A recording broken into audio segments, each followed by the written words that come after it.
दरूद भेजा करो, अपने मुकद्दरां नूं सलामां दिया करो।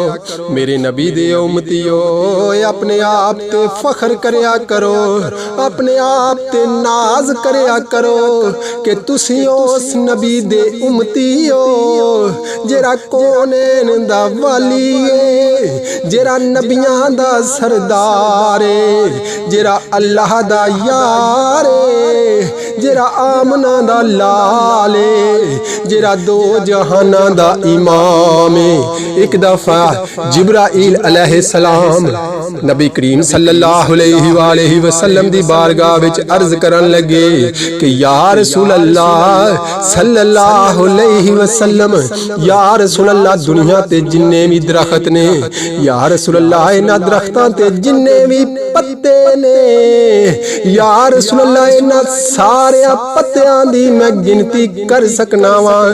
या रसूल अल्लाह दुनिया ते जिन्ने भी साहिल ने, या रसूल अल्लाह दुनिया ते जिन्नी भी रेत है, या रसूल अल्लाह इस रेत दे जरे जरे दी मैं गिनती कर सकना वा।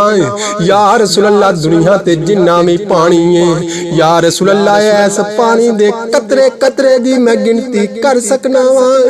पर या रसूल अल्लाह तुहाडे ते तुहाडा जेड़ा उम्मती दरूद भेजदा है, या रसूल अल्लाह ओदे ते अल्लाह दियां इन्नियां रहमतां हुंदियां ने कि मैं उन्हां रहमतां दी गिनती नहीं कर सकदा। ऐसे वास्ते सारे लब खोलिया करो, जदू सोने आका दा ना आवे, जदू आमना दे लाल दा ना आवे, उदू लब खोलिया करो।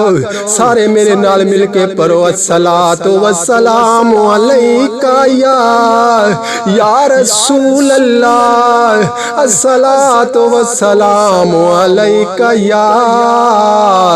या हबीब अल्लाह। मेरे नबी करीम सल्लल्लाहु अलैहि वसल्लम दी बारगाह दे विच एक सहाबी